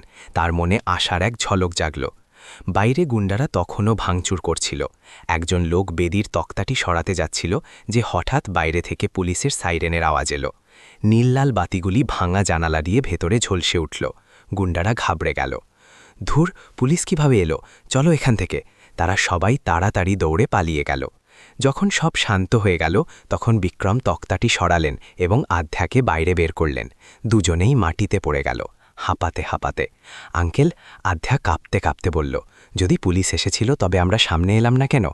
বিক্রম মাথা নাড়লেন। এখন না আধ্যা, আমাদের কাছে যথেষ্ট প্রমাণ নেই। রিয়ার লোকরা পুলিশেও আছে। তুমি শোনোনি ওরা কোনো জরুরি কাগজের কথা বলছিল? যদি সেটা আমাদের হাতে এসে যায় তবে পাশা উল্টে যাবে। আধ্যা চুপ রইল, কিন্তু তার মনে একটি আগুন জ্বলে উঠেছিল। সেই রাতে তারা দুজন চুপচাপ চার্চ থেকে বেরিয়ে গেল এবং অন্ধকার গলি দিয়ে এগিয়ে চলল। তারা জানত না যে দূর থেকে একটি ছায়া তাদের পিছু করছিল। তিনি ছিলেন মিস্টার শর্মা, বিক্রমের পুরনো বন্ধু। তিনি রিয়ার লোকদের কথা শুনেছিলেন এবং এখন তার বিবেক তাকে দংশন করছিল, ভয় এবং পুরনো বন্ধুত্বের মধ্যে। হাঁটতে হাঁটতে আধ্যা জিজ্ঞাসা করল, আঙ্কেল, ওরা কোন জরুরি কাগজের কথা বলছিল? বিক্রম কপালে ভাঁজ ফেলে বললেন, হতে পারে সেটা আসল উইল। গায়েব হওয়ার আগে আমি একটি উইল তৈরি করেছিলাম, যাতে সমস্ত সম্পত্তি। তিনি থামলেন, তার গলা ধরে এলো। আমার নিজের ছেলের নামে ছিল। যদি রিয়া সেটা খুঁজে নিয়ে নষ্ট করে ফেলে, তবে আমি সব কিছু হারাবো। আধ্যার মুখ খোলা রয়ে গেল। সেই লোকটির জন্য তার খুব দয়া হলো। সে যতটা ভেবেছিল, এই লড়াই তার চেয়ে অনেক বড় ছিল। দূর থেকে কুকুরের ডাকার আওয়াজ তাদের সতর্ক করল যে অন্য কেউ আছে। বিক্রম আধ্যার হাত ধরলেন এবং তারা দ্রুত চলতে শুরু করলেন। তারা একটি সরু গলি দিয়ে পুরনো শহরের এলাকায় পৌঁছালেন, যেখানে রাতের বাজার বসেছিল।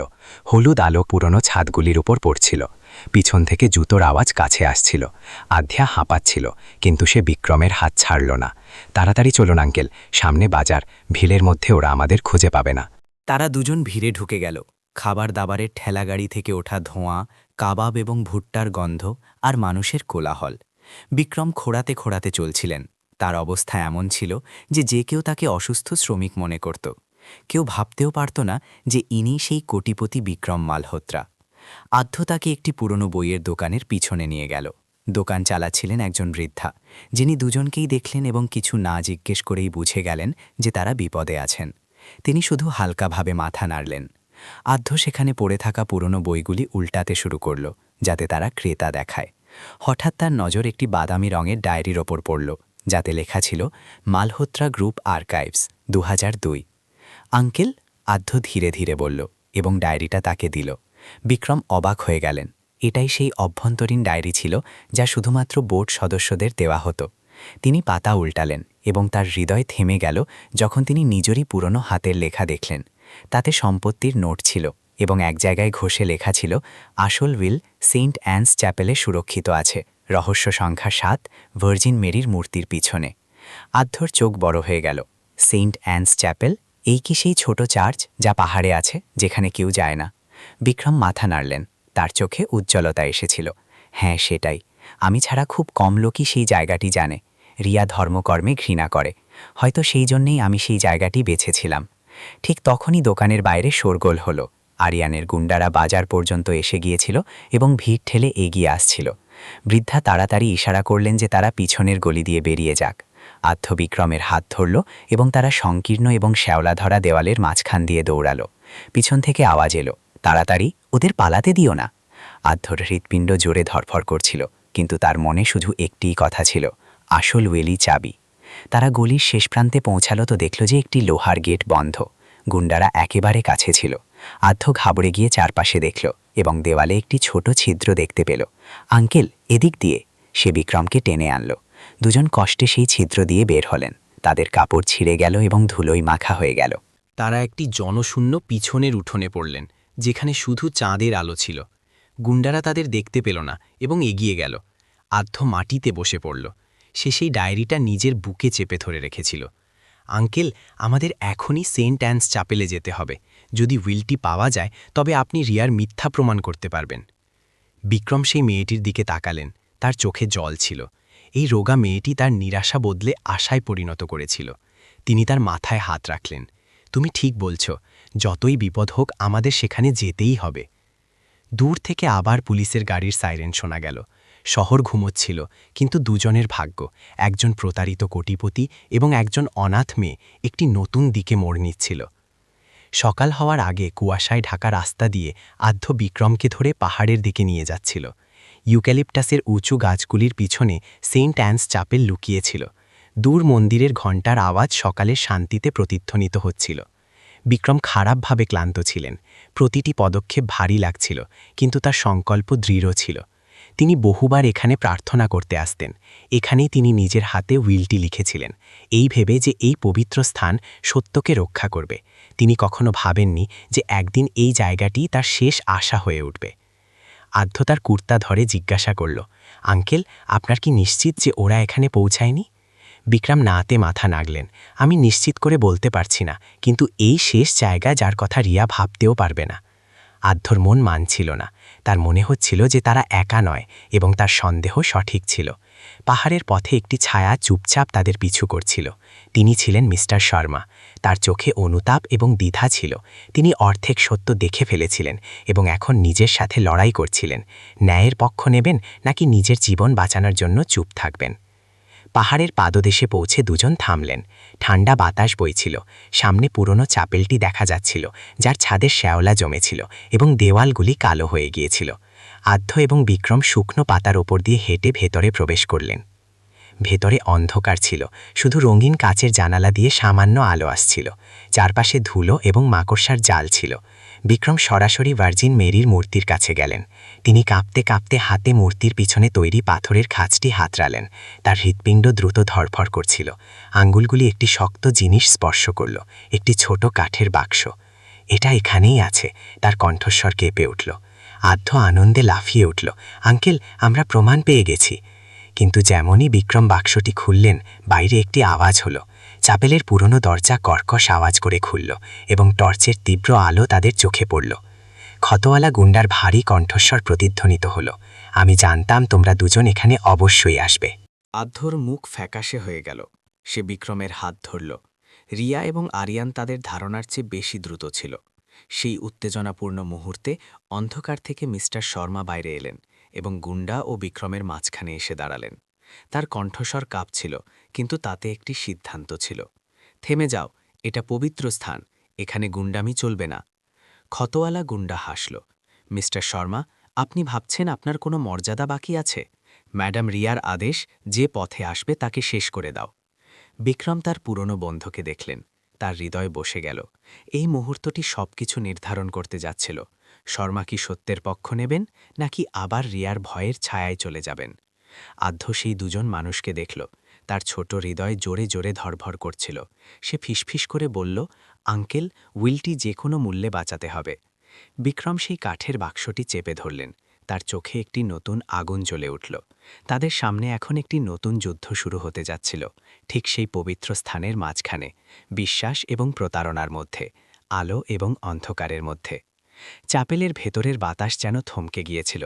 বেদিতে জ্বলন্ত একটি মোমবাতির শিখা কাঁপছিল, যার ফলে সবার মুখের ওপর ভয়ঙ্কর ছায়া পড়ছিল। বিক্রম আধ্যর পাশে দাঁড়িয়েছিলেন। বাক্সটি তার বুকে লাগানো ছিল। সামনে ক্ষতওয়ালা গুন্ডা এবং তার দুই সঙ্গী লোহার রড নিয়ে দাঁড়িয়েছিল। মিস্টার শর্মা তখনও মাঝখানে ছিলেন। তার চোখ টল ছিল। শর্মা, বিক্রম ভারী গলায় বললেন, তোমার মনে আছে বছর আগে তুমিই সাক্ষী দিয়েছিলে যখন আমি এই উইল তৈরি করেছিলাম? তুমি আমার সবচেয়ে বিশ্বস্ত বন্ধু ছিলে। আজ সিদ্ধান্ত তোমার হাতে। শর্মা মুষ্টিবদ্ধ করলেন। তার মুখের ভাঁজগুলি গভীর হয়ে গেল। তিনি এক কদম টললেন এবং তারপর সে গুন্ডার দিকে ঘুরলেন। যদি তোর মধ্যে একটুও লজ্জা থাকে তবে চলে যায় এখান থেকে। এটা আইনি প্রমাণ। রিয়া এবং আরিয়ানের থেকে বাঁচতে পারবে না। গুন্ডা হাসল। তার হাসিতে শয়তানি ছিল। আমি শুধু ম্যাডামের হুকুম মানি। বুড়ো, তোর কি নিজের জীবন প্রিয় নয়? এই বলে সে তার সঙ্গীদের ইশারা করল। দুই গুন্ডা এগিয়ে এলো। তাদের চোখে রক্ত চড়ে গিয়েছিল। আধ্য কাঁপছিল, কিন্তু তবুও সে বিক্রমের সামনে এসে দাঁড়াল। সে তার ছোট হাত দুটি ছড়িয়ে দিল, যেন সে ঢাল হচ্ছে। সে চিৎকার করল, বিক্রম আঙ্কেলকে কেউ হাত দেবে না। সেই মুহূর্তে মিস্টার শর্মা যেন ঘুম থেকে উঠলেন। তিনি সেই রোগা কিন্তু নির্ভীক মেয়েটিকে দেখলেন, তারপর তার পুরনো বন্ধু বিক্রমকে, যিনি ধ্বংসের কিনারায় দাঁড়িয়েছিলেন। হঠাৎ তার ভেতরে এক সাহস জেগে উঠল। তিনি চিৎকার করলেন, থেমে যাও, উইল চাইলে আমার লাশের ওপর দিয়ে যেতে হবে। ক্ষতওয়ালা গুন্ডা অবাক হয়ে গেল। সে আশা করেনি যে শর্মা রিয়ার বিরুদ্ধে যাবে। তার চোখে এক মুহূর্তের দ্বিধা দেখা গেল, কিন্তু তারপর লোভ এবং ভয় তাকে অন্ধ করে দিল। সে চিৎকার করল, তবে সবাই একসাথে মরো। সে লোহার রড নিয়ে ঝাঁপিয়ে পড়ল। পরের মুহূর্তেই শর্মা তার সমস্ত শক্তি দিয়ে ধাক্কা মেরে বিক্রম এবং আধ্যকে একদিকে ফেলে দিলেন। রডটি তাদের কাঁধ ছুঁয়ে বেরিয়ে গেল। রক্তের ধারা তার পুরনো শার্টের উপর দিয়ে গড়িয়ে পড়ল, কিন্তু তিনি পিছিয়ে গেলেন না, বরং সেই গুন্ডার সাথে ভিড়ে গেলেন এবং তার রড ছিনিয়ে নেওয়ার চেষ্টা করতে লাগলেন। বিক্রম, পালাও! শর্মা চিৎকার করলেন। তার চোখ লাল হয়ে গিয়েছিল। বিক্রম কাঠের বাক্সটি ধরলেন এবং আধ্যকে টেনে দাঁড় করালেন, কিন্তু আধ্য কাঁদতে লাগল, না, আমরা ওনাকে ছেড়ে যাব না। এই হাতাহাতির মধ্যেই কাঠের বাক্সটি হঠাৎ মাটিতে পড়ে গেল এবং তার ঢাকনা খুলে গেল। তার ভেতর থেকে নীল কালি দিয়ে লেখা উনিলের আসল কাগজটি বাইরে বেরিয়ে এলো। উইল! ক্ষতওয়ালা গুন্ডাসী কাগজটি দেখল এবং তার চোখে লোভ ঝলসে উঠল। সে সেটি ছিনিয়ে নিতে ঝাঁপিয়ে পড়ল। বিক্রম চিৎকার করলেন, না! কিন্তু আধ্য বিদ্যুতের গতিতে দৌড়াল এবং হাঁটু মুড়ে পড়ে সে কাগজটি তুলে নিল। গুন্ডার হাত তার কাছে পৌঁছানোর আগেই সে সেটিকে তার কুর্তার ভেতরে লুকিয়ে ফেলল এবং চিৎকার করল, এটা প্রমাণ, বিক্রম আঙ্কেল এটা কখনো তোমাদের নিতে দেবেন না। গুন্ডার আগে পাগল হয়ে আদ্ধর দিকে ঝাঁপিয়ে পড়ল, কিন্তু মিস্টার শর্মা লোহার রড দিয়ে তার পায়ে আঘাত করলেন। হাড় ভাঙার আওয়াজ নীরবতার মধ্যে প্রতিধ্বনিত হল এবং সেই গুন্ডা মুখ থুবড়ে পড়ল। বাকি দুজন গুন্ডা যখন দেখল যে পাশা উল্টে যাচ্ছে এবং তাদের নেতা আহত, তখন তারা ঘাবড়ে গেল এবং তাকে টেনে নিয়ে বাইরে পালিয়ে গেল। অন্ধকারে তাদের গালিগালাজ প্রতিধ্বনিত হতে লাগল। চ্যাপেলে আবার শান্তি ফিরে এলো, শুধু ভারী শ্বাস এবং রক্তের গন্ধ রয়ে গেল। মিস্টার শর্মা হাঁটু মোড়ে বসে পড়লেন, তার কাঁধ থেকে রক্ত ঝরছিল, কিন্তু তার মুখে এক শান্তির হাসি ছিল। অবশেষে আমি সঠিক পথ বেছে নিলাম, তিনি ধীরে ধীরে বললেন। বিক্রম দৌড়ে তার বন্ধুকে সামলে নিলেন, তার গলা ধরে এলো, ধন্যবাদ শর্মা, তুমি না থাকলে আজ আমি আর আধ্য সব কিছু হারাতাম। আধ্য বিলের কাগজটি নিজের বুকে চেপে ধরে রেখেছিল, তার গাল বেয়ে অশ্রু গড়িয়ে পড়ছিল। সে মাথা তুলল, তার চোখে এক অটুট বিশ্বাস ছিল। বিক্রম আঙ্কেল, আমাদের কাছে প্রমাণ আছে, এখন কেউ মিথ্যে বলতে পারবে না। বিক্রম মাথা নাড়লেন এবং আদ্ধর কাঁধ ধরলেন। মোমবাতির ক্ষীণ আলোয় তিনজন মানুষ, একজন প্রতারিত কোটিপতি, একজন অনাথ মেয়ে এবং একজন অনুতাপ্ত পুরনো বন্ধু একসাথে দাঁড়িয়েছিলেন। তারা জানত যে আইনি লড়াই এবং বিশ্বের মুখোমুখি হওয়া এখনও বাকি। কিন্তু এই মুহূর্তটি তাদের জয়ের প্রথম পদক্ষেপ ছিল। সত্য তার আলো খুঁজে পেয়েছিল। সূর্য উঠে এসেছিল। স্যান্ট অ্যান্স চ্যাপেলের রঙিন কাঁচের জানালা দিয়ে ছাকা রোদ সেই পুরনো উইলের ওপর পড়ছিল, যা হলুদ হয়ে গিয়েছিল, কিন্তু তার ওপর লেখা কালি তখনও স্পষ্ট ছিল। বিক্রম সেই কাগজটি শক্ত করে ধরে রেখেছিলেন, যেন তা কোনো ডুবে যাওয়া মানুষকে পাওয়া কাঠের অবলম্বন। পাশে আধ্যা পাথরের সিঁড়িতে বসেছিল, তার চোখ ক্লান্ত ছিল, কিন্তু তাতে আশার ঝলক ছিল। মিস্টার শর্মা, যার কাঁধ রক্তে মাখা ছিল এবং তার ওপর ছেঁড়া কাপড়ের ব্যান্ডেজ বাঁধা ছিল, ভারী কিন্তু দৃঢ় কণ্ঠে বললেন, বিক্রম, এখন তোমাকে সঙ্গে সঙ্গে এটা বিশ্বের সামনে আনতে হবে। যদি আমরা আরও দেরি করি, তবে রিয়া এবং তার গুন্ডারা আবার আক্রমণ করবে। এই উইলটি উকিল এবং বোর্ড অফ ডিরেক্টরসকে দাও এবং তারপর সরাসরি কোর্টে যাও। বিক্রম মাথা নাড়লেন, তার চোখে একজন যোদ্ধার সংকল্প ছিল। হ্যাঁ, এখন সময় এসেছে যে আমি আমার আসল পরিচয় নিয়ে ফিরে আসি। এখন আমি অন্ধকারে লুকানো পলাতক থাকব না। আধ্যা নিষ্পাপ কিন্তু দৃঢ়ভাবে তার হাত ধরল। আমি আপনার সাথে যাব, আমি সাক্ষ্য দেব, আমি সবকিছু নিজের চোখে দেখেছি। বিক্রমের চোখ থেকে এক ফোঁটা জল গড়িয়ে তার গালে পড়ল। তিনি জানতেন যে এই মেয়েটির নির্ভীক হৃদয় তাকে খাত থেকে বের করে এনেছে। সেই সকালে মালহোত্রা পরিবারের বিলাসবহুল ভিলায় রিয়ার আগে মদের গ্লাস মাটিতে ছুঁড়ে মারল। কাঁচ ভাঙার তীব্র আওয়াজ প্রতিধ্বনিত হল। আরিয়ান, যার মুখ ভয়ে সাদা হয়ে গিয়েছিল, খবর নিয়ে এলো যে আসল হুইল বিক্রমের হাতে চলে গেছে। মা, যদি সে হুইলটি কোর্টে নিয়ে আসে তবে সব শেষ হয়ে যাবে, আরিয়ান কাঁপতে কাঁপতে বলল। রিয়া তার মুষ্টিবদ্ধ করল, তার চোখে শয়তানি ঝলক ছিল। না, আমাদের কাছে এখনও পথ আছে। সে ভাবে যে শুধু একটি কাগজের টুকরো দিয়ে সে পাশা উল্টে দেবে। সে ভুলে গেছে যে আসল শক্তি কাগজে নয়, বরং তাতে আছে যে বিশ্বের ভাবনা এবং টাকাকে নাচাতে পারে। রিয়া মাথা তুলল, তার কণ্ঠস্বর বরফের মতো ঠান্ডা ছিল। আমার উকিলকে ডাকো, একটি জাল উইল তৈরি করো, যাতে প্রমাণ হয় যে বিক্রমের ডিজিটাল স্বাক্ষর সবচেয়ে নতুন। যদি দরকার হয় তবে আমরা সাক্ষী কিনব এবং খবরের কাগজে খবর ছড়িয়ে দেব যে দুর্ঘটনার পর বিক্রম পাগল হয়ে গেছে, তার কথার কোনো মানে নেই। আরিয়ান এই কথা শুনে তার চোখে নিষ্ঠুরতা ফিরে এলো। আমি এখনই ব্যবস্থা করছি। কিন্তু তারপর তার কিছু মনে পড়ল। কিন্তু সেই মেয়েটি, সে অনেক কিছু জানে। রিয়া তাকে ঘৃণাভরে দেখল এবং দাঁত পেষণ করতে করতে বলল, তার মুখ চিরতরে বন্ধ করার ব্যবস্থা করো। আজ রাতের পর আধ্যা নামের কোনো মেয়ে থাকা উচিত নয়। শহরের অন্যদিকে বিক্রম, আধ্যা এবং মিস্টার শর্মা তাদের পুরনো এবং নির্ভরযোগ্য উকিল মিস্টার মেহতার অফিসে পৌঁছালেন। মিস্টার মেহতা বিক্রমকে জীবিত দেখে স্তব্ধ হয়ে গেলেন, তার চোখ জলে ভরে এলো। হে ভগবান, বিক্রম, আমি ভেবেছিলাম তুমি। বিক্রম তার বন্ধুর হাত চাপলেন। আমি জীবিত মেহতা এবং আমার তোমার সাহায্য দরকার। তিনি আসল উইলটি টেবিলের উপর রাখলেন। লাল সিল এবং বিক্রমের পুরনো হাতের লেখা পরিষ্কার দেখা যাচ্ছিল। মিস্টার মেহতা গ্লাভস পরে ম্যাগনিফাইং গ্লাস দিয়ে সেটি পরীক্ষা করলেন এবং তারপর মাথা তুলে বললেন, এটি সম্পূর্ণ আসল, কেউ এটাকে অস্বীকার করতে পারবে না। আমাদের কাছে রিয়া এবং আরিয়ানের মুখোশ খোলার জন্য যথেষ্ট প্রমাণ আছে। আধ্যা পাশেই বসেছিল, তার বড় বড় চোখে কৌতূহল ছিল। সে ধীরে ধীরে জিজ্ঞাসা করল, তাহলে কি এখন সেই খারাপ লোকরা শাস্তি পাবে?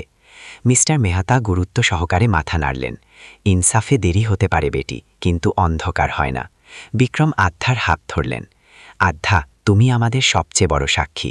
যদি তুমি কোর্টে বলার জন্য প্রস্তুত থাকো, তবে আমাদের কারোকে ভয় পাওয়ার দরকার নেই। আধ্য ঠোঁট কামড়াল এবং তারপর জোরে মাথা নাড়ল। আমি প্রস্তুত, তারা যাই করুক আমি পিছিয়ে যাব না। সেই মুহূর্তে বিক্রমের মনে হল যেন তার হৃদয় আবার ধরফর করতে শুরু করেছে। যে মানুষকে আপনজনেরা প্রতারণা করেছিল তাকে একটি অনাথ মেয়ে আবার বিশ্বাস করতে শিখিয়েছিল। কিন্তু বাইরে আকাশে কালো মেঘ জমেছিল, একটি বড় ঝড় আসতে যাচ্ছিল। বিক্রমের জীবিত থাকার এবং আসল বিল পাওয়ারের খবর ছড়িয়ে পড়তেই মিডিয়ার মোড় ঘুরে গেল। বড় বড় সংবাদপত্র এবং নিউজ চ্যানেলে ব্রেকিং নিউজ চলতে লাগল। কোটিপতি বিক্রম মালহোত্রা দুর্ঘটনার পর মানসিক ভারসাম্য হারিয়েছেন। পাগলামিল অবস্থায় বিক্রম কিছু লোকের প্ররোচনায়। টিভিতে কেনা বিশেষজ্ঞরা দাবি করছিল যে বিক্রমের কাছে যে কাগজপত্রই থাকুক না কেন তার কোনো আইনি মূল্য নেই, কারণ তার মন ঠিক নেই। একটি অন্ধকার ঘরে বসা রিয়া টিভি স্ক্রিনের দিকে তাকিয়েছিল। তার মুখে একটি কুটিল হাসি ছিল। আরিয়ান পাশে দাঁড়িয়ে হাসছিল। মা, তুমি তো অসাধারণ, এখন সেই পাগলের কথা কে মানবে? রিয়া মদের চুমুক নিল। ইনসাফ সত্যে নয়, বরং তাতে থাকে যাকে মানুষ সত্য বলে বিশ্বাস করে। আমার কাছে টাকা আছে, আমি সত্য কিনতে পারি। তারপর তার মুখ কঠোর হয়ে গেল। কিন্তু সেই মেয়েটি এখনও বিপদ। আজ রাতেই খেলা শেষ করো। ওদিকে উকিল মেহতার অফিসে বিক্রম রাগে সংবাদপত্র মাটিতে ছুঁড়ে মারলেন। তার মুখ লাল ছিল। প্রতারক, ওরা আমাকে পাগল প্রমাণ করতে চায়। আধ্য কাঁপতে কাঁপতে হাতে সংবাদপত্রটি তুলল। তার চোখ ভেজা ছিল। আঙ্কেল, যদি লোকরা এটা সত্যি বলে মেনে নেয় তবে কি হবে? মিস্টার মেহতা শান্ত করতে করতে বললেন, এটা তাদের পুরনো কৌশল। তারা মিডিয়া ব্যবহার করে চাপ তৈরি করছে। কিন্তু কোর্ট শুধু খবরের কাগজের উপর চলে না। আমাদের কাছে আসল বিল আছে এবং আমাদের কাছে তুমি আছো আধ্য। সবচেয়ে জরুরি হলো আমরা শুনানি পর্যন্ত তোমাদের দুজনকে সুরক্ষিত রাখি। শুনানির দিন পর্যন্ত বিক্রম এবং আধ্যকে একটি গোপন জায়গায় থাকতে হলো। সেই রাতে তারা আবার বস্তির একটি সুরক্ষিত ঘরে লুকিয়েছিল। বাইরে বাতাস তীব্র ছিল এবং ঠান্ডা বেড়ে গিয়েছিল। দুজনেই ঘুমানোর চেষ্টা করছিল, কিন্তু মনে অস্থিরতা ছিল। হঠাৎ ছাদ থেকে কিছু আওয়াজ এলো। আধ্যা চমকে গেল এবং বিক্রমের হাত ধরল। জানালা জোরে খটখট করল এবং অন্ধকারে কিছু ছায়া দেখা গেল। বিক্রম ফিসফিস করে বললেন, ওরা এসে গেছে। দরজা জোরে খুলল এবং দুজন হৃষ্টপুষ্ট লোক ভেতরে ঢোকে এলো। একজন চিৎকার করল, মেয়েটাকে তোল! আধ্যা চিৎকার করল, কিন্তু তাকে সঙ্গে সঙ্গে একজন লোক চেপে ধরল। বিক্রম তাকে বাঁচানোর জন্য ঝাঁপিয়ে পড়লেন, কিন্তু তিনি দুর্বল ছিলেন। একজন গুন্ডা পিছন থেকে তার মাথায় ভারী আঘাত করল। বিক্রমের চোখের সামনে অন্ধকার ছেয়ে গেল এবং তিনি মাটিতে পড়ে গেলেন। যতক্ষণে তার জ্ঞান ফিরল, আধ্যা চলে গিয়েছিল। যখন আধ্যার চোখ খুলল, তখন সে নিজেকে একটি গারদ ঘরের মতো ঘরে দেখতে পেল। চারপাশে স্যাঁতসেঁতে দেওয়াল এবং লোহার বন্ধ দরজা। বাইরে থেকে রিয়ার কণ্ঠস্বর এলো, যদি এই মেয়েটি কোর্টে মুখ খোলে তবে আমরা সবাই বরবাদ হয়ে যাব। ওকে এখানেই রাখো যতক্ষণ না শুনানি শেষ হয়। আধ্যা কাঁপছিল, কিন্তু তার ভেতরে হঠাৎ বেঁচে থাকার জিদ জেগে উঠল। সে নিজেকে বলল, না, আমাকে বাঁচতে হবে, আমাকে বিক্রম আঙ্কেলকে বাঁচাতে হবে। উইল তার কাছে আছে, কিন্তু সাক্ষ্যের জন্য আমার দরকার। সে মনে মনে কসম খেল, আমি ওদের জিততে দেব না। ওদিকে বিক্রম যখন জ্ঞান ফিরে পেলেন, তখন ঘর খালি ছিল। তার মাথা থেকে রক্ত ঝরছিল। আধ্যাকে না পেয়ে তার হৃদয় ভেঙে গেল। ব্যথা শুধু শরীরে নয়, আত্মায় হচ্ছিল। তিনি তার কুর্তায় লুকানো উইলটি শক্ত করে ধরলেন এবং অন্ধকারে কসম খেলেন, রিয়া, তুমি আমার সব কিছু নিতে পারো, কিন্তু সেই মেয়েটির বিশ্বাস ভাঙতে পারবে না। আমি সত্যকে সামনে আনবই, যদিও আমাকে নিজের জীবন দিতে হয়। ফয়সালার সকালে মুম্বাইয়ের আকাশ এমন লাগছিল যেন শহর শোক পালন করছে। কোর্টের বাইরে ভারী ভিড় ছিল। রিপোর্টার এবং ক্যামেরাম্যান ধাক্কাধাক্কি করছিল। দামি গাড়ি থামছিল, যেখান থেকে রিয়া এবং আরিয়ান নামল। তাদের মুখে আত্মবিশ্বাস ছিল, হাতে ছিল জাল কাগজের ফাইল। সংবাদপত্রের হেডলাইন তখনও বিক্রমের পাগলামির গল্প শোনাচ্ছিল। শহরের বাইরের এলাকায় সেই কয়েদখানায় আধ্যা চেয়ারে বাঁধা ছিল। বাইরে পাহারা দেওয়া গুন্ডা বিড়ি খেতে খেতে ঝিমাচ্ছিল। আধ্যা কোণে পড়ে থাকা একটি ইটের টুকরো দেখল। সে ধীরে ধীরে পা দিয়ে তাতে টোকা মারল। আওয়াজ শুনে গুন্ডা চমকে উঠল এবং চেক করতে ভেতরে এলো। যেমনই সে দরজা খুলল, আতেয়া তার সঞ্চিত পুরো শক্তি দিয়ে লোহার দরজাকে ধাক্কা দিল। দরজা সরাসরি গুন্ডার মুখে লাগল এবং সে টলতে টলতে পড়ে গেল। আতেয়া এক মুহূর্ত দেরি না করে বাইরে দৌড়ালো। পিছন থেকে গালিগালাজের আওয়াজ এলো, কিন্তু সে থামার মতো ছিল না। খালি পায়ে কাদা এবং বৃষ্টির মধ্যে সে দৌড়াচ্ছিল। তার শ্বাস ফুঁসে উঠছিল, কিন্তু তার লক্ষ্য স্পষ্ট ছিল, কোর্টে পৌঁছানো। এর আগে যে খারাপের জয় হয়। কোর্টের ভেতরে কার্যক্রম শুরু হয়ে গিয়েছিল। বিচারক বিশেষজ্ঞকে ডাকলেন। একজন গম্ভীর দেখতে লোক রিয়ার দেওয়া ফাইলটি পরীক্ষা করা শুরু করলেন। তিনি লেন্স এবং ইউভি লাইট দিয়ে কাগজপত্রগুলি দেখলেন। পুরো হল শান্ত ছিল। পাতা উল্টানোর শব্দও পরিষ্কার শোনা যাচ্ছিল। শেষে বিশেষজ্ঞ মাথা তুললেন এবং বললেন, বিচারক মহাশয়, এই নথি জাল। এতে ডিজিটাল স্বাক্ষর অনেক জায়গা থেকে কপি পেস্ট করা হয়েছে এবং তারিখগুলি সরকারি রেকর্ডের সাথে মেলে না। হল জুড়ে শোরগোল শুরু হলো। লোকরা প্রতারণা প্রতারণা চিৎকার করতে লাগল। রিয়ার মুখ সাদা হয়ে গেল। সে চেয়ারের হাতল এত জোরে ধরল যে তার নখ গেথে গেল। আরিয়া নখে দাঁড়িয়ে প্রতিবাদ করতে লাগল, এটা মিথ্যা, আমার মা এটা যাচাই করিয়েছেন। কিন্তু বিচারক হাতুড়ি ঠুকলেন, শান্তি বজায় রাখুন। ঠিক তখনই বিক্রমের উকিল মিস্টার মেহতা আসল উইলটি পেশ করলেন। বিচারক মহাশয়, এটা ৩ বছর পুরনো হাতে লেখা উইল, যার ওপর নোটারির আসল সিল আছে। এটা পুরোপুরি বৈধ। বিশেষজ্ঞ সেটা পরীক্ষা করলেন এবং নিশ্চিত করলেন, হ্যাঁ, এটা আসল। তালি আর হর্ষধ্বনিতে কোর্ট প্রতিধ্বনিত হল। বিক্রম ধীরে ধীরে দাঁড়ালেন। তার চোখ ভেজা ছিল, কিন্তু কণ্ঠস্বর প্রতিধ্বনিত হচ্ছিল। আমাকে আমার আপনজনেরা প্রতারণা করেছে, কিন্তু আজ আইন এবং সত্যের সামনে আমি এই বলতে চাই যে আমার সম্পদ লোভের জন্য নয়। তিনি পিছনে ফিরে তাকালেন, তার চোখ আধ্যাকে খুঁজছিল। ঠিক সেই সময় কোর্টের দরজায় হইচই হল। পুলিশকর্মীরা একটি ছোট মেয়েকে ভেতরে আসতে বাধা দিচ্ছিল, যে কাদায় মাখা ছিল। বিক্রম জোরে বললেন, ওকে আসতে দাও, ওই আমার সাক্ষ্য। আধ্যা দৌড়ে বিক্রমের কাছে এলো এবং তার পায়ে জড়িয়ে ধরল। পুরো কোর্ট এই দৃশ্য দেখে স্তব্ধ হয়ে গেল। একজন কোটিপতি এবং একজন দরিদ্র মেয়ে, যারা একে অপরের ভরসায় দাঁড়িয়েছিল। আধ্যা বিচারকের দিকে তাকালো এবং তার তোতলামো কিন্তু পরিষ্কার কণ্ঠে বলল, বিচারক আঙ্কেল, আমি সব শুনেছিলাম। এরা বিক্রম আঙ্কেলকে মারার চেষ্টা করেছিল। রিয়া সহ্য করতে পারল না।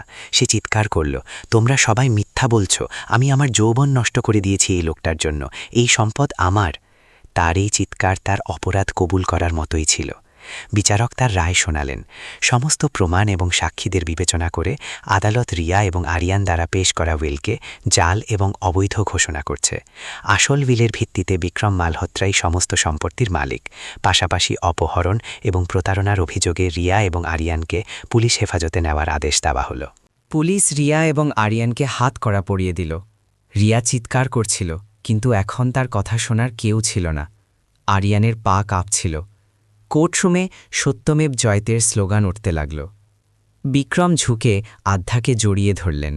তিনি মাইকে বললেন, আমি ভেবেছিলাম টাকাই সব কিছু, কিন্তু আজ আমি বুঝলাম যে সবচেয়ে মূল্যবান জিনিস হল মানবতা, যা আমাকে এই মেয়েটি শিখিয়েছে। আজ থেকে আমি ঘোষণা করছি যে আধ্যা আমার মেয়ে। আমি তাকে সেই সব সুখ দেব যার সে যোগ্য। আধ্যা খুশিতে কেঁদে ফেলল। বাবা, এই শব্দটি বিক্রমের কানে কোনো সঙ্গীতের মতো প্রতিধ্বনিত হল। পরের দিন প্রতিটি সংবাদপত্রের প্রথম পাতায় বিক্রম এবং আধ্যার ছবি ছিল।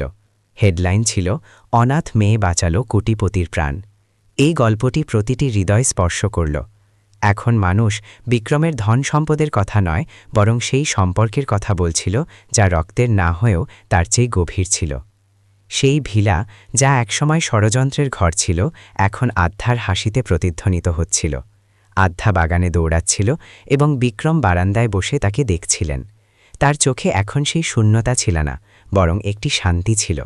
তিনি আকাশের দিকে তাকালেন এবং ধন্যবাদ জানালেন।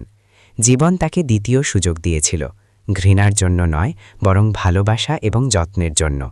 আর এভাবেই আবর্জনার স্তূপ থেকে শুরু হওয়া এই গল্পটি প্রাসাদে একটি নতুন আশা নিয়ে পূর্ণ হল।